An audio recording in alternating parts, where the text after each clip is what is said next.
আপনার বয়স যখন 15 বছর ছিল তখন আপনি কি করতেন? আমি কি করতাম? আমাদের এই প্ল্যাটফর্মে তো ওই বয়সে অনেক দর্শক রয়েছেন, তারা কি করেন? ভাই, সেই বয়সটা হাসি আনন্দে খেলে বেড়ানোর, স্কুলে, পাড়ায়, মহল্লায়। অথচ ওই বয়সে বৈভব সূর্যবংশী কিংবা বৈভব সূর্যবংশী আইপিএলে 50 করে ফেলেন মাত্র 15 বলে। আইপিএল ইতিহাসে তৃতীয় দ্রুততম 50 করে ফেলেন। বিস্ময়কর, মহাবিস্ময়কর। অবশ্য আপনি যদি সূর্যবংশীর ইতিহাসটা জানেন তাহলে আবার অত বিস্মিত হবেন না, বরং ওই প্রশ্নের সামনে আবার দাঁড়িয়ে যাবেন 14 বছর বয়সে আমরা কি করতাম।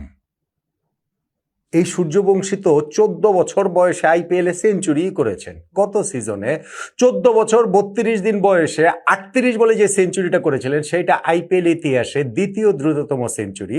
নতুন সিজনের প্রথম ম্যাচটাতে 15 বছর 3 দিন বয়সে 15 বলে যে 50 করলেন, যেটা আইপিএল এর তৃতীয় দ্রুততম 50, তাতে তাই আর অবাক হওয়ার কি আছে।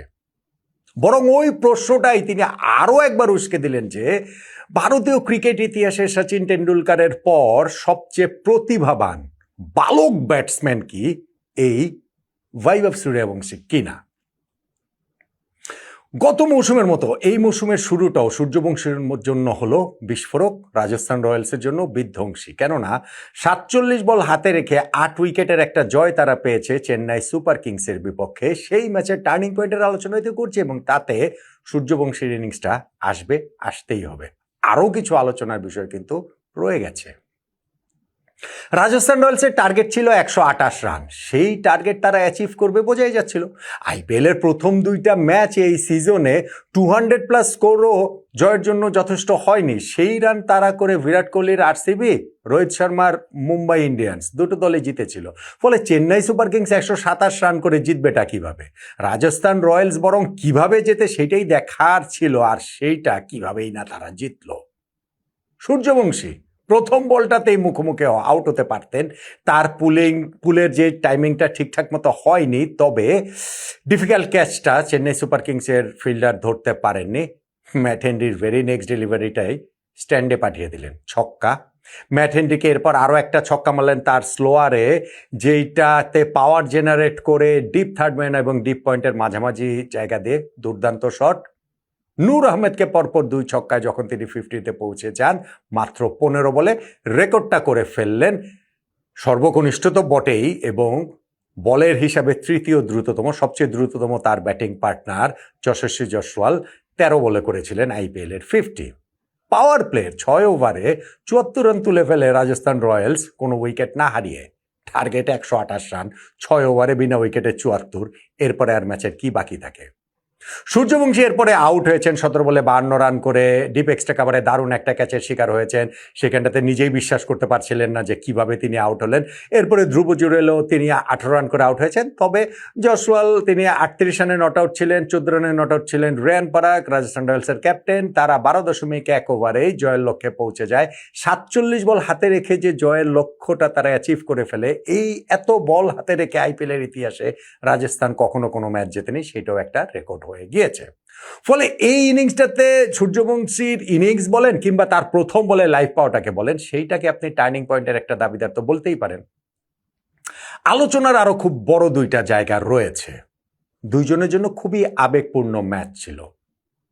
প্রথমত সঞ্জু স্যামসন, যিনি এই রাজস্থান রয়্যালসের হয়ে খেলেই নিজের নামটা করেছেন। ভারত জাতীয় দলে খেলেছেন, রাজস্থান রয়্যালসের সঙ্গে তার নামটা একেবারে সমার্থক। এই সিজনটাতে তাকে রাজস্থান ছেড়ে দিয়েছে, চেন্নাই সুপার কিংসে এসেছেন এবং প্রথম ম্যাচে পুরনো দল রাজস্থান রয়্যালসের তিনি মুখোমুখি হয়েছেন। যদিও খুব একটা সুবিধা করতে পারেননি, মাত্র 6 রান করেই তিনি আউট হয়ে গিয়েছেন ওইখানে নান্ডে বার্গারের বলে। এবং আরও একজন রবীন্দ্র জাদেজা, ঠিক উল্টোটা সঞ্জু স্যামসনের। কেননা তিনি চেন্নাই সুপার কিংসের প্রতীক হয়ে উঠেছিলেন, এত বছর ধরে খেলেছেন, সেই তিনি এই সিজনটাতে রাজস্থান রয়্যালসে এসেছেন এবং সেই আশাটাও আবার এক অর্থে সিগনিফিকেন্ট। কেননা 2008 ও 2009 সালের প্রথম 2 আইপিএল সিজনে রাজস্থান রয়্যালসের হয়ে খেলেছিলেন জাদেজা। এরপরে 16 বছর 10 মাস 10 দিন পরে আবার রাজস্থান রয়্যালসের জার্সি গায়ে তিনি মাঠে নামলেন। সো এটা তার জন্য নিঃসন্দেহে খুবই ইমোশনাল। যখন সর্বশেষ রাজস্থান রয়্যালসের হয়ে খেলেছিলেন রবীন্দ্র জাদেজা 2009 সালের 20শে মে, তখন তার টিমমেট বৈভব সূর্যবংশী তার জন্মই হয় নাই।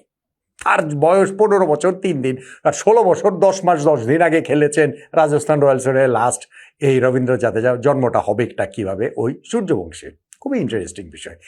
এই রবীন্দ্র জাদেজা তার পুরনো দলের মুখোমুখি চেন্নাই সুপার কিংসের প্রথম ম্যাচটাতে হয়ে গিয়েছেন তার পুরনো দলের হয়ে অনেক বছর পর ফেরা এই রাজস্থান রয়্যালসের, এবং প্রথম ওভারটাতেই তিনি দুইটা উইকেট তুলে নিলেন।